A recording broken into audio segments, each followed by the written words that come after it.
de Deus, amados irmãos, no livro que vocês já sabem qual é. Josué, capítulo 1. O presbítero Luciano lembrou muito bem agora ali que Tcheliane, com toda a sua equipe, muito bem dirigida, nos conduziram na IBF a cantar Vem com Josué lutar em Jericó. Nós não vamos cantar aqui não. E as muralhas ruirão. Quem cresceu na igreja sabe isso daí. Josué capítulo 1. Abra sua Bíblia lá e se coloque de pé, por favor.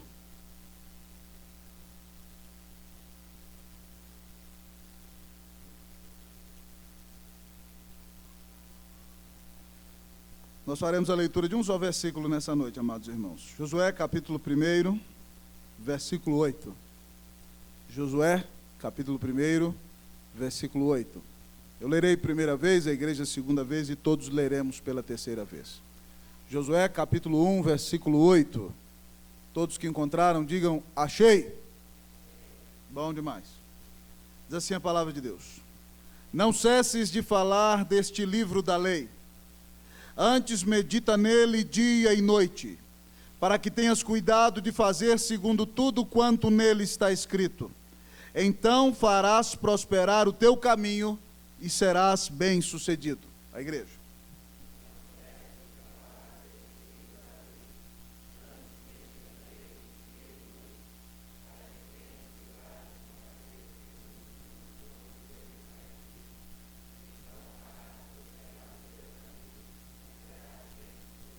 Todos mais uma vez. Não cesses de falar deste livro da lei. Antes medita nele dia e noite, para que tenhas cuidado de fazer segundo tudo quanto nele está escrito. Então farás prosperar o teu caminho e serás bem-sucedido. Temos um microfone sem fio hoje, irmãos? Então vamos orar nesse momento, enquanto eu deixo esse pedestal de lado.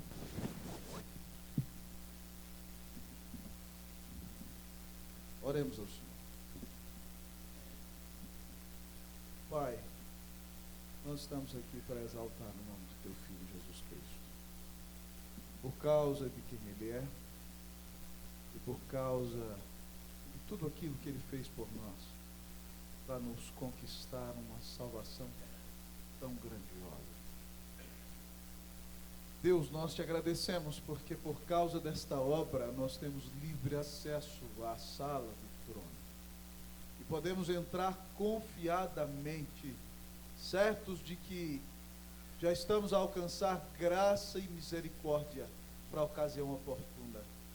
E obrigado porque temos ousadia de dirigirmos-nos a Ti, porque sabemos que para nós o Senhor não é só o juiz dos juízes, o meritíssimo dos meritíssimos, o Rei do Universo, o grande Rei da Glória, mas o Senhor é o nosso Pai.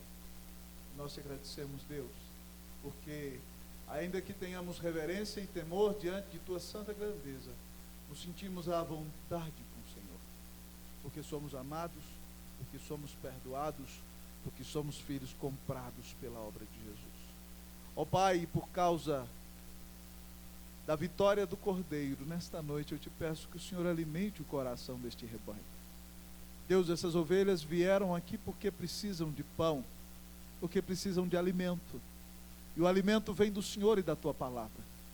Então, nesta noite, grande Deus, escancar as janelas de nossas mentes, os portões de nosso coração, e que nada impeça, ó Deus, a comunhão entre o Senhor e a nossa vida, mas que sejamos abençoados, alimentados e visitados pela Tua graça, e que nessa noite o Teu povo seja achado por Ti, animado por Ti, desafiado por Ti a olhar adiante, e confiar, Senhor, na Tua bondade e nas promessas da Tua palavra.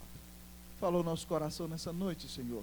Aquece o nosso coração e enche-nos de Ti, enquanto ouvimos Tua voz e nos preparamos para participar da Tua mesa nesta noite. Ó Deus, tudo isso nós te pedimos em nome de Cristo Jesus, para a glória de Cristo Jesus. Amém. Assentai-vos, irmãos queridos.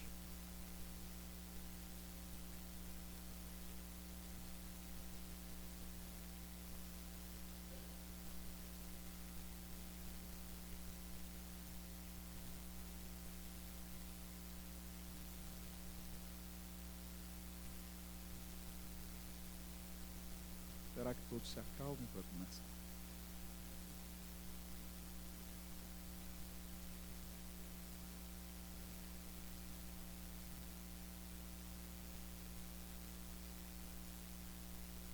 Há 19 anos atrás, amados irmãos e irmãs, eu tinha o privilégio de concluir nessa cidade o colégio, o 2º grau, estudando lá no Centro Educacional Setor Oeste. Um irmãozinho em Cristo que era meu melhor amigo à época estudava administração na UNB. E nós passávamos por um momento de despertamento espiritual, pregando o evangelho para muitas pessoas e tendo a honra de, pela graça de Deus, levar jovens aos pés de Cristo Jesus. E aquele amigo meu, filho de um grande empresário, se preparava para assumir as empresas de seu pai. E por isso estudava administração de empresas na Universidade de Brasília. E tinha eu o privilégio de já haver sido chamado para pregar o evangelho. Então, naqueles momentos de ânimo, de entusiasmo, de pregação do evangelho, havia uma igreja aqui em Brasília evangélica que tinha reuniões de oração à tarde. E nós íamos orar lá com toda a equipe nossa do clubinho e com outros irmãos e amigos. E havia um determinado momento do culto, no qual o pastor daquela igreja dizia o seguinte: se você tem um pedido a Deus, anote aqui no papelzinho e nós vamos orar por você. E o meu amigo, eu me lembro, clamava a Deus dizendo o seguinte: Deus, me dá a bênção de ser um grande administrador. Deus, eu quero ser um grande administrador. E eu só conseguia botar no papel assim: Deus me dá unção. Deus me dá unção. E talvez você me pergunte: pastor, o que é unção? Reverendo Antônio Elias, de grata memória, nos dizia que unção é o seguinte: unção e outros não.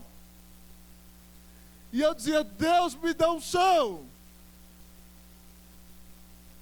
Nós dois pedíamos a mesma coisa. Ele ia ser um administrador, eu um pregador do evangelho. E ambos queríamos ser bem-sucedidos no trabalho que o Senhor nos confiou. Quem não quer ser bem-sucedido, amados irmãos? Quem não quer ser vitorioso na sua vida profissional? Quem não quer ser abençoado nos relacionamentos dentro de casa? Quem não quer fazer a diferença no mundo no qual Deus o inseriu? Quem não deseja ver seus filhos abençoados, frutificando e sendo luz onde Deus os colocou? Todos nós queremos, amados irmãos, ser bem-sucedidos na vida cristã. Mas para entender bem o que significa ser bem-sucedido, não conforme os ditames do mundo, nós precisamos olhar para a palavra do Senhor. E neste texto aqui extremamente precioso, nós encontramos aqui o grande general Yehoshua ben Nun, Josué, aquele que foi o moço de Moisés.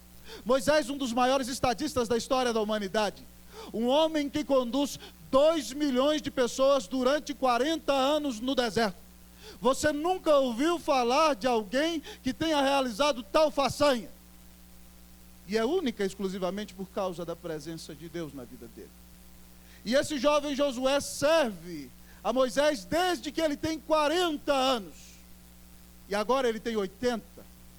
E Moisés morre, amados irmãos.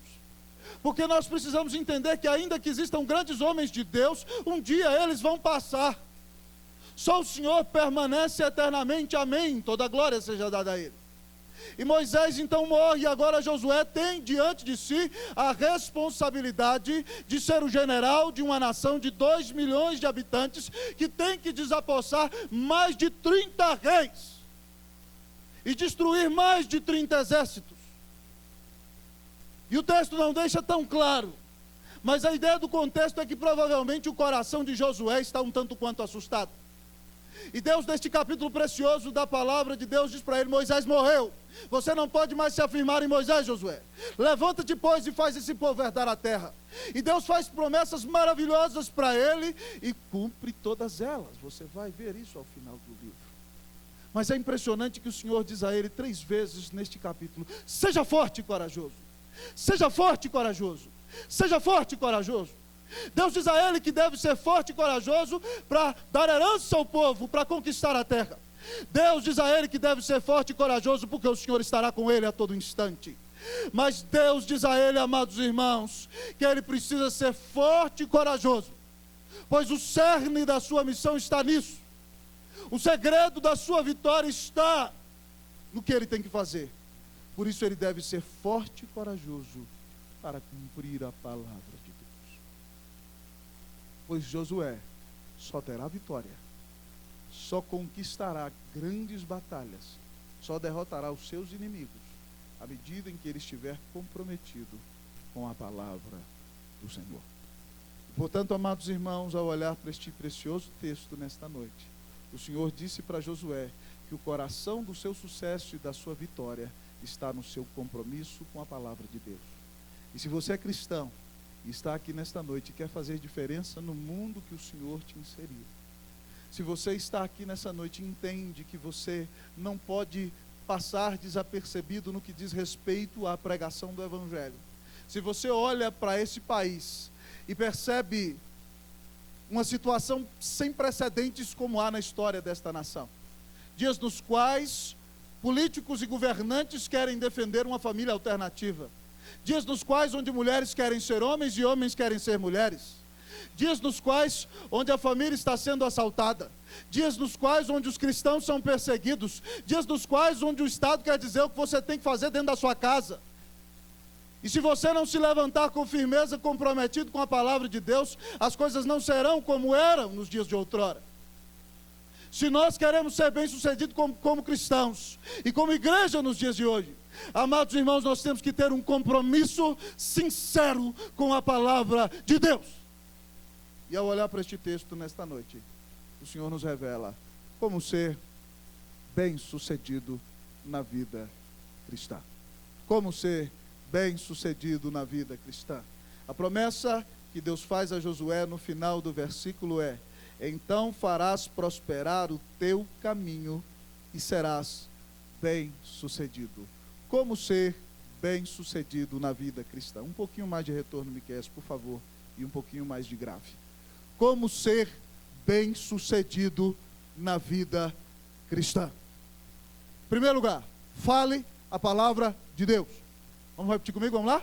Fale a palavra de Deus, vamos lá? Igreja cheia de vida, como ser bem-sucedido na vida cristã? Fale de Deus. Nós vamos ler até o livro da lei. Leia para mim. Não cesses, mais uma vez, não cesses de falar deste livro da lei. Deus diz a Josué, e se ele quer ser bem-sucedido na sua missão, ele não deve deixar de falar a palavra de Deus.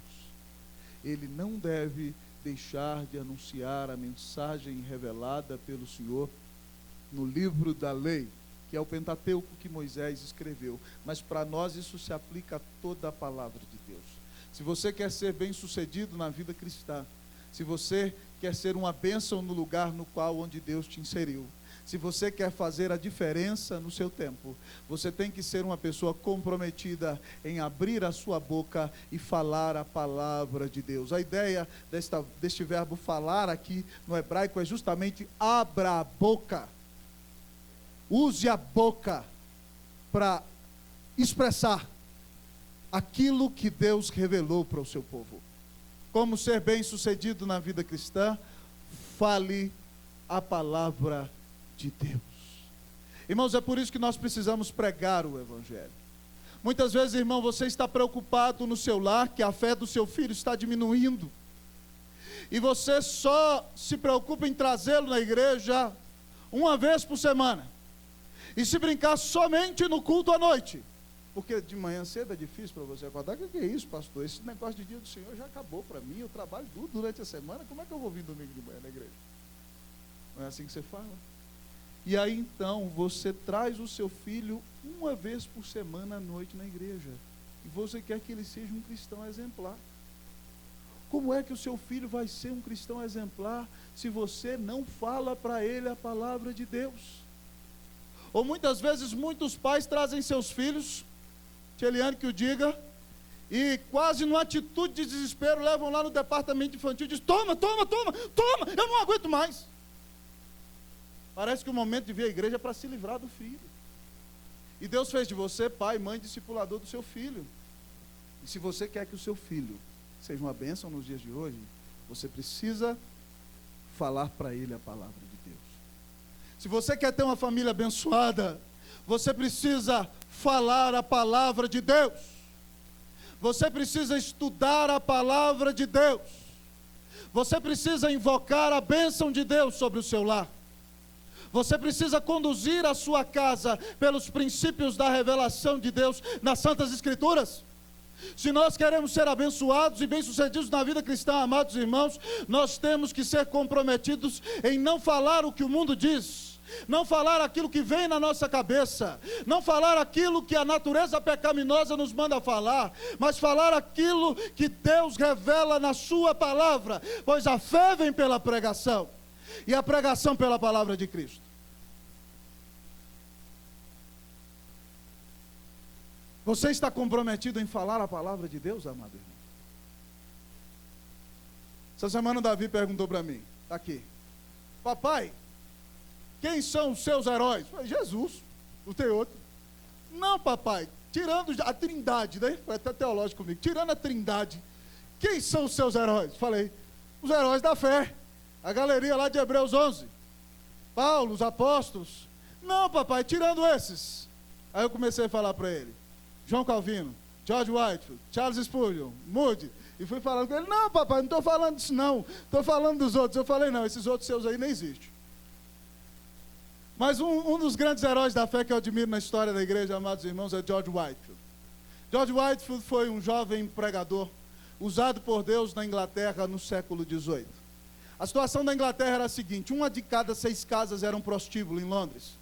Nos púlpitos, os pastores já não pregam mais a palavra de Deus, senão eles pregam ensaios morais, iluminismo ou filosofia moral cristã. A Inglaterra está em bancarrota, o país está pobre, está prestes, e há uma grande ameaça de uma grande revolução, talvez como na Revolução Francesa. E Deus levanta, amados irmãos, lá na Universidade de Oxford, alguns jovens para orar. Eles criam um clube santo, e dentre eles estão os irmãos Wesley e George Whitefield. E Deus começa a fazer um reboliço através daqueles jovens. Eles começam a visitar os hospitais, os presídios, começam a orar e clamar a Deus por um avivamento, mas nem todos eles eram convertidos. E Whitefield é convertido naquela reunião de oração. E quando ele se forma, então, em Oxford, e recebe ali a sua graduação em teologia, o seu bacharelado em artes naqueles dias, ele volta para a sua cidade e vai pregar o seu primeiro sermão. E antes de pregar o primeiro sermão, ele jejua e ora durante 3 dias. E ele nunca havia pregado. Já era um grande orador porque fez obras de teatro antes de se converter. Mas a unção de Deus foi tal sobre a vida daquele jovem no dia em que prega a palavra de Deus, amados irmãos, que a presença do Senhor domina o ambiente naquele culto de ordenação. E algumas pessoas disseram que o sermão foi tão impactante que parece que umas 15 pessoas ficaram loucas. Tamanho o poder da pregação. E aquele jovem se levanta para pregar na sua nação, e prega em diversas igrejas, mas de repente o ciúme começa no meio da liderança e as portas das igrejas são fechadas. E ele vai para a praça pública, e vai pregar para os pobres na favela, nas minas de carvão, e de repente ele começa pregando para 100, 200, eles viram 300, 400, 1.000, 2.000, 5.000, 10.000, 15.000, 20.000, 30.000. E dizem alguns historiadores que ele chegou a pregar para 60.000 pessoas de uma só vez, pois ele tinha uma grande voz.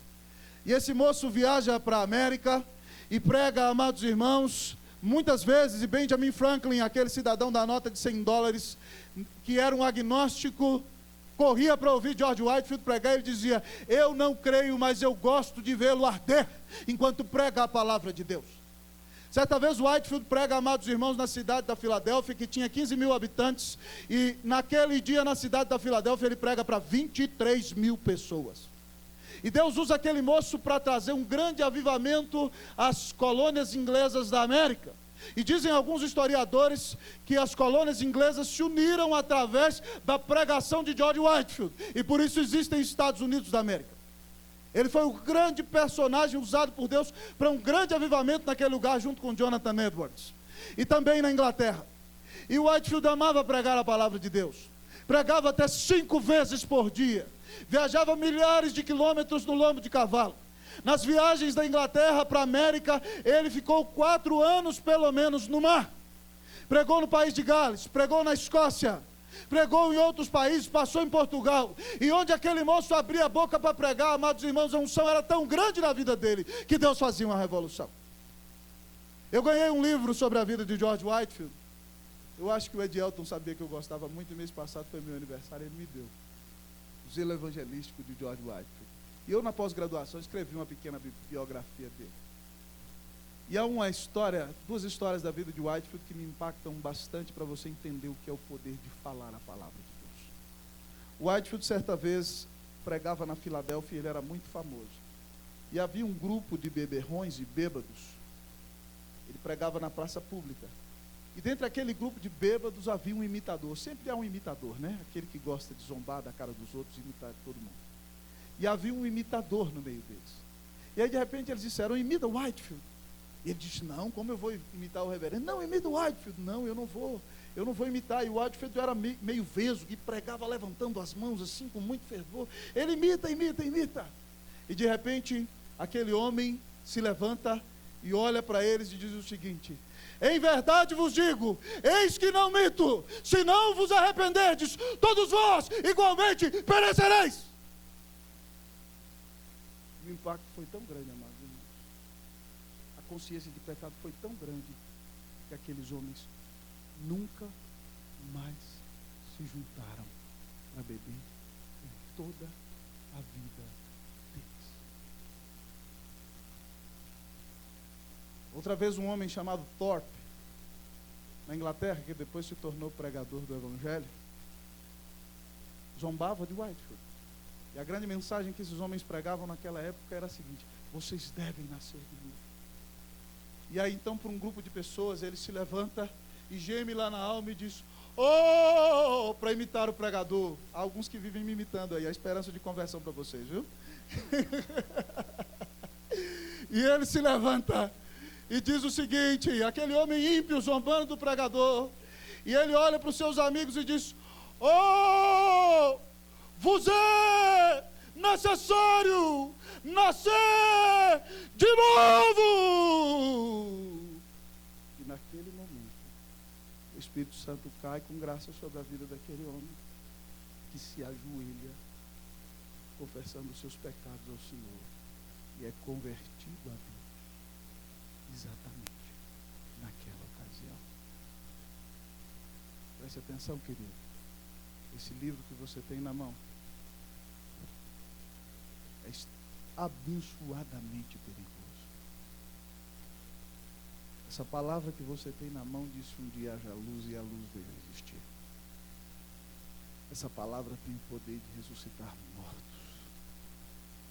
E eu sinceramente não entendo porque você não lê. Você tem a maior arma do universo nas suas mãos e você não lê. Você tem um instrumento que pode mudar a vida dos seus filhos e você não lê a palavra com eles. Você tem a palavra que pode mudar a vida dos seus amigos e colegas de trabalho, mas por ser um 007 e acha que é agente secreto do céu, você não fala a palavra. Você não prega o evangelho.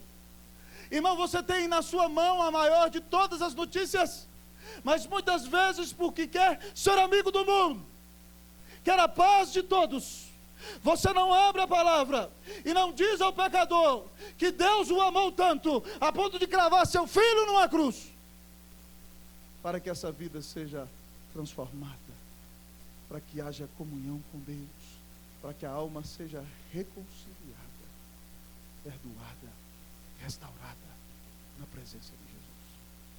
Fale a palavra de Deus. Abra sua boca. Nós vivemos dias difíceis e nós veremos quem são os verdadeiros cristãos. E aqueles que farão diferença são aqueles que se comprometerão a abrir o livro e, ainda que sejam ridicularizados, vão se comprometer, vão abrir a boca e vão falar a palavra de Deus. Como ser bem-sucedido na vida cristã? Não escutei, por favor, vocês podem me ensinar? Fale a palavra de Deus.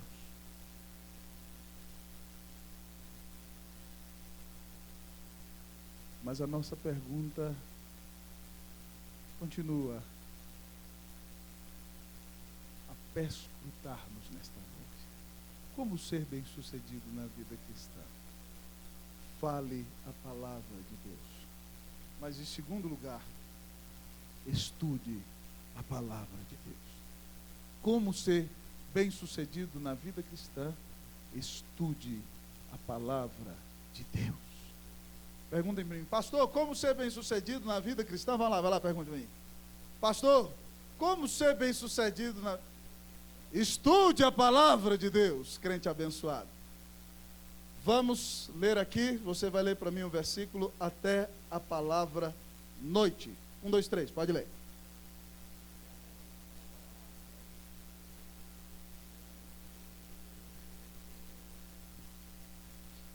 Até a palavra noite, pessoal.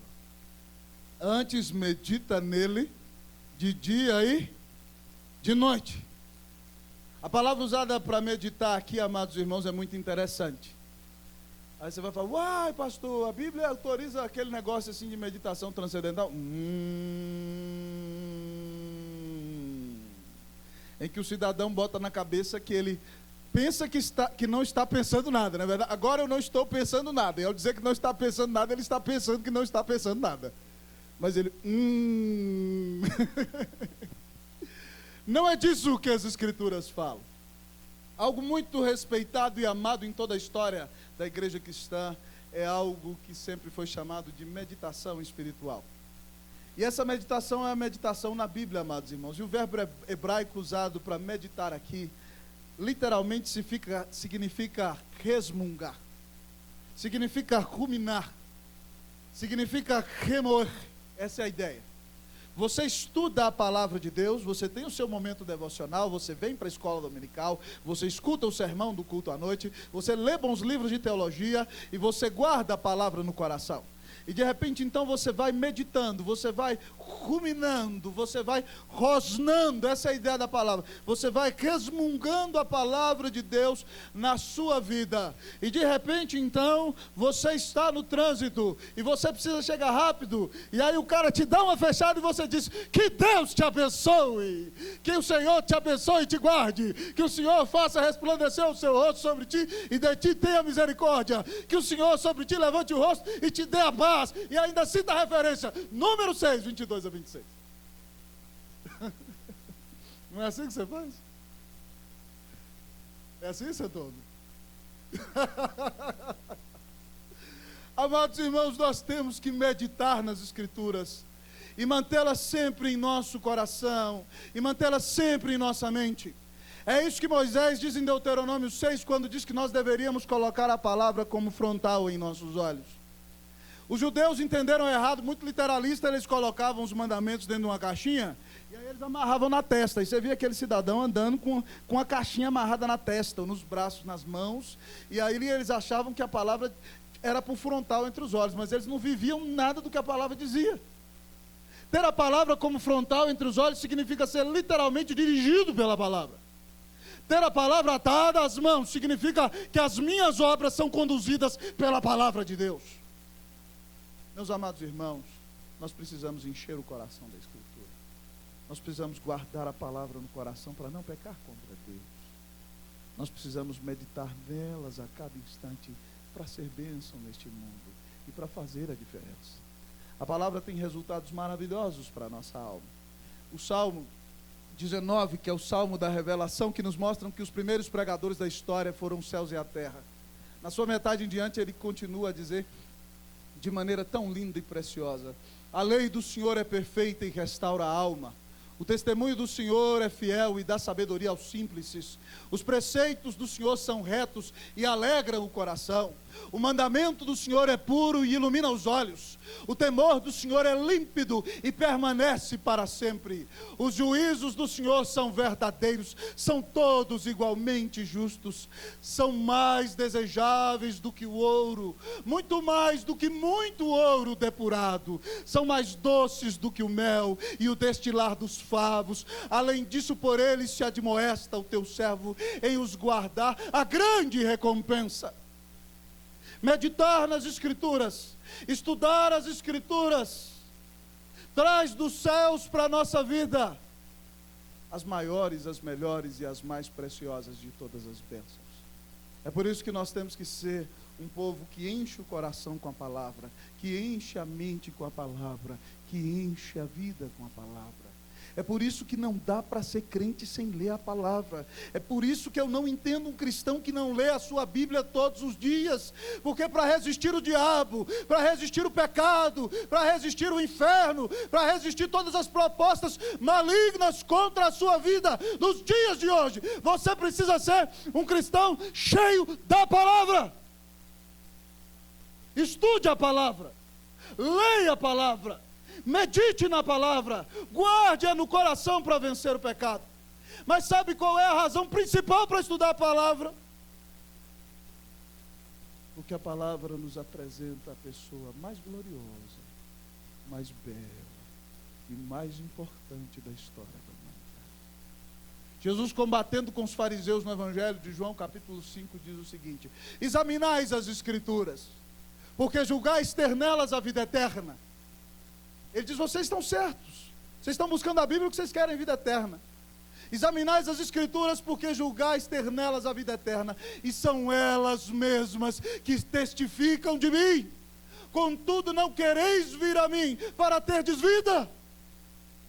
Sabe por que eu tenho que ler a Bíblia? Porque Cristo se revela nesse livro. Sabe por que eu tenho que meditar na Bíblia? Porque Jesus é a pessoa principal das Escrituras. Sabe por que eu tenho que conhecer a Bíblia? Porque Cristo se apresenta a nós neste livro. Quando eu leio este livro, de repente eu vou entendendo o plano de Deus, o projeto de Deus, a obra de Deus, e Cristo Jesus vai se levantando no livro, e mostrando o seu grande amor por mim, e revela a sua pureza e santidade, e no livro ele mostra quão terrível foi sua morte, na cruz do Calvário, em meu lugar, a ponto de gritar: Deus meu, por que me abandonaste? A ponto de gritar: está paga a dívida, está consumado. E pelo livro eu olho que ele ressuscitou, eu olho que ele envergonhou os principados e as potestades na cruz. Eu entendo que se ele morreu por mim, eu não sou mais de mim mesmo. Pedro diz que eu sou propriedade exclusiva de Deus. Por isso que diabo não toca em minha vida, porque eu sou propriedade exclusiva de Deus. Deus é o meu único dono. É por isso que o pecado não vai vencer na minha vida, porque eu pertenço a Cristo Jesus. Nem eu sou dono de mim mesmo. Só para você ter ideia, Cristo Jesus morreu na cruz para salvar seu povo. Se você quer entender o amor de Deus por você, se você quer ser perdoado dos seus pecados, se você quer ter a paz de Deus no seu coração, se você quer sentir o abraço dos céus por você, se você quer o indulto celestial, se você quer o perdão de Deus, a amizade do Senhor, a reconciliação, você precisa crer que Jesus é o caminho, a verdade e a vida, é o Filho de Deus, é o único mediador entre Deus e os homens, é o único caminho que leva para o céu, é aquele que jamais te abandona, é aquele que perdoa os seus pecados. Querido, a Bíblia fala de Jesus, então medite na Bíblia, estude a Bíblia, mergulhe na Bíblia. Se você quer conhecer o Senhor da Bíblia, encha-se da Bíblia, porque ela tem o poder de te levar aos pés de Deus. Estude as Escrituras. Se você quer ser bem sucedido na vida cristã, encha-se da palavra de Deus.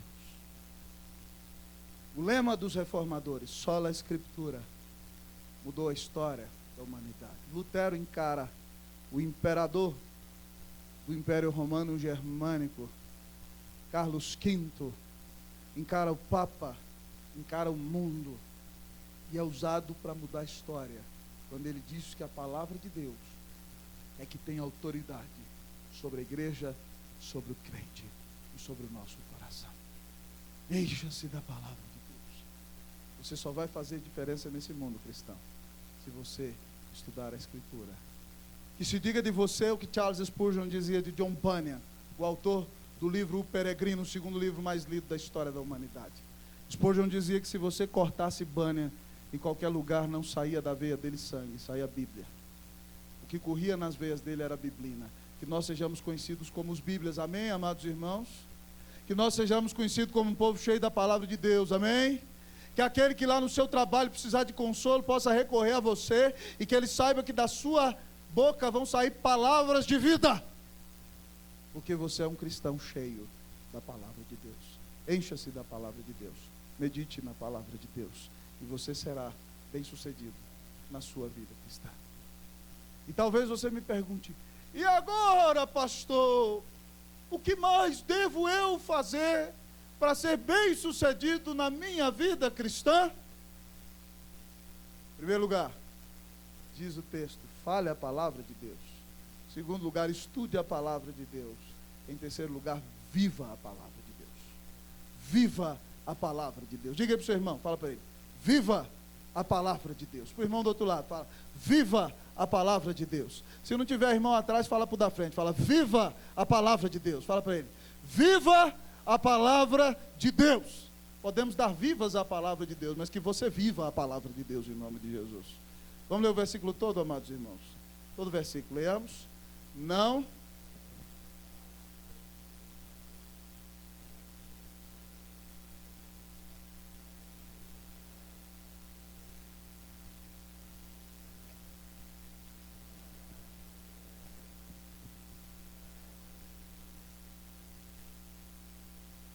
para que tenhas cuidado de fazer segundo tudo quanto nele está escrito. Então farás prosperar o teu caminho e serás bem sucedido.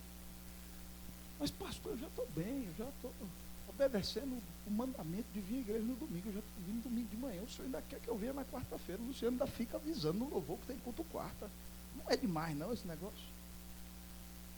Segundo tudo. Sabe o que significa tudo em hebraico? Tudo. Em grego, tudo, do mesmo jeito. Em inglês é tudo, em espanhol é tudo. Você tem que obedecer toda a palavra de Deus. Você foi chamado para obedecer a palavra de Deus. Um dos meus heróis do Antigo Testamento é Esdras, um grande pregador, um grande sacerdote.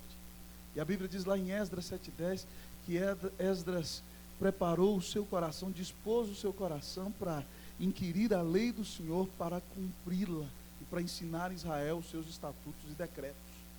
Para ser mestre da palavra de Deus, você tem que viver a palavra de Deus. Para ensinar a palavra de Deus, você tem que dar testemunho da palavra de Deus. Muitas pessoas, queridos irmãos e amigos do trabalho de vocês, eles não têm uma Bíblia, ou eles não vão ler a Bíblia. Mas sabe qual é a Bíblia que eles vão ler? É a vida de vocês. Quando eles olharem para a vida de vocês, eles vão falar: esse amigo é diferente. Toda a equipe que trabalha com o Sérgio, por exemplo, que nos abençoa tanto aqui na igreja, eles vão olhar para a vida de Sérgio e vão falar assim: ué, Sérgio é diferente. Os amigos do futebol do nosso doutor Germano vão olhar para o doutor Germano e vão falar: ele tem alguma coisa de diferente. Os seus colegas lá no trabalho vão olhar para a sua vida: ué, alguma coisa de diferente tem na vida dele. O que aconteceu com ele? Por que ele é diferente? Por que ele não fala as mesmas besteiras que a gente fala? Por que ele não faz as coisas erradas que a gente faz? Por que ele não engana a mulher como a gente engana? Por que ele está vivendo essa vida? O que está acontecendo com ele? E aí a sua vida vai ser um testemunho tão espetacular que eles vão chegar para você: ei Ari, por que você vive desse jeito? Ei Renan, por que você faz tanta diferença assim? Michael, por que você vai na igreja todo domingo? A sua vida vai abrir portas, querido. E é por isso que você tem que fazer segundo tudo quanto está escrito na palavra de Deus. Porque o seu testemunho vai ser a pré-evangelização. Vai ser a porta de abertura por meio da qual muitos virão a Cristo Jesus. Mas se você diz que é crente e só faz coisa errada, meu irmão, você vai afastar as pessoas de Deus. É por isso que você tem que se preocupar como Josué, se quer a vitória, de fazer conforme tudo quanto está escrito na palavra de Deus. Você não tem opção. Você precisa viver e obedecer a palavra de Deus. Se você tem Jesus no coração e quer ser bem sucedido na vida cristã, você precisa se comprometer a obedecer a palavra de Deus. Eu gosto muito da história da igreja, amados irmãos, e gosto muito da história dos puritanos. E na história dos puritanos, James Packer conta no seu grande livro, bem grosso, Entre os Gigantes de Deus, a história de um grande puritano que um dia estava pregando na igreja. E o puritano, cheio de Deus, então começou a falar em nome de Deus, e o Senhor disse ao povo: eis que vos dei a minha Bíblia. Ele pregando a mensagem: o que tendes feito com a minha Bíblia? Tendes lido a minha Bíblia? Tendes ensinado dentro de casa a minha Bíblia para vossos filhos? Tendes sido governados pela minha Bíblia em vossos relacionamentos? Eis que vos dei a minha Bíblia. Tendes ouvido a minha voz em minha Bíblia? Tendes moldado vossa sociedade com testemunho conforme os princípios da minha Bíblia? Tendes levado a sério a minha Bíblia? Tendes me buscado como a minha Bíblia diz? Então o pregador, representando o povo, ele vira para Deus: não, Deus, nós não temos feito caso da tua Bíblia, não temos olhado para o Senhor e não temos nos preocupado com a tua palavra. Então o pregador dizia ao povo: então eis que retiro de vós a minha Bíblia, retiro de vós a minha Bíblia, e não podereis mais me conhecer, não podereis mais ouvir a minha voz, não tereis mais o caminho da luz, não tereis mais paz do coração, não encontrareis mais a cruz, não tereis mais a bênção de conhecer a Deus. Retiro de vós a minha Bíblia e dou a outrem, darei a outro povo que a ame, que siga a minha palavra e que conheça a minha presença. E, amados irmãos, enquanto o puritano pregava, o povo chorando, sentindo a presença de Deus, dizia: não, Senhor, por favor, não retire de nós a tua palavra. Vocês acham que é brincadeira? Menos de 10% das pessoas que moram na Inglaterra hoje são cristãos. Os puritanos dominaram a Inglaterra. Deus tem retirado deles a sua vida e tem dado a outros. Grandes igrejas presbiterianas na Escócia, dobro da nossa, 1000 pessoas no século XIX, na igreja de Horatius Bona. O reverendo Roberto pregou lá 2 anos atrás, 10 pessoas no culto. Deus deixou de mostrar àquele povo a sua graça, quando eles não levaram a sério a sua palavra. Sinceramente, amados irmãos, eu me pergunto o que vai acontecer com as próximas gerações. O que vai acontecer com a geração dos meus filhos, dos meus netos. Será que nossa igreja será tão vibrante nessa cidade daqui a 50, a 100 anos? Se nós não levarmos a palavra de Deus a sério e não vivermos a palavra, o futuro que nos espera, amados irmãos, é terrível. Que Deus tenha misericórdia de nós. Que nós paremos de viver com um pé na igreja, um pé no mundo. Que nós tenhamos um sincero compromisso com o Senhor. Que nós amemos a palavra, que queiramos refleti-la em nossa vida, todos os dias de nossa existência. Eu me lembro do testemunho da filha do pastor Shed, que disse: eu sei que meu pai é pecador, porque a Bíblia diz, porque eu nunca vi meu pai pecar. Seu filho pode dizer isso de você, irmão? Sua mãe pode falar isso de você, jovem? Irmãos, clamemos o perdão de Deus nessa noite. Nos arrependamos de nossos pecados, da frivolidade, da frieza e da falta de compromisso com o Senhor. Que Deus faça de nós um povo que vive a palavra de Deus. Como está a sua vida cristã? Você tem sido bem-sucedido na vida cristã? Você tem atraído a muitos para o Cordeiro? Na sua casa, seus filhos podem dizer: papai é um homem de Deus, mamãe é uma mulher piedosa. Eu vejo a Cristo nos meus pais. Jovem, seus colegas de universidade podem dizer: fulano é diferente, Maria é diferente, Antônio é diferente. Ele tem Jesus no coração. Meus irmãos, nós queremos ser bem-sucedidos na vida cristã, mas isso só vai acontecer quando nós tivermos um sério compromisso de falar a palavra de Deus, de estudar a palavra de Deus, de viver a palavra de Deus. E quando nós fizermos isso, faremos porque olhamos para Cristo Jesus que se revela no livro, que é o tema principal da Escritura, que é o nosso grande Deus e Salvador. É só por causa do que Ele fez que falaremos do livro, estudaremos o livro, viveremos o livro, e pessoas serão atraídas ao Senhor do livro, através do nosso testemunho. Que Deus te faça um cristão bem-sucedido, em nome de Cristo Jesus. Que Deus faça de você um cristão abençoado.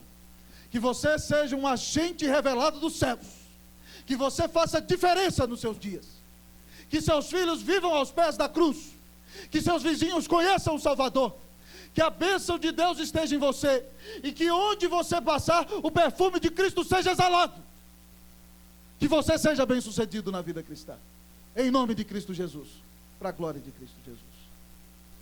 Que você tenha um compromisso sincero com a palavra do Senhor. Vamos orar nesta noite. Oremos a Deus.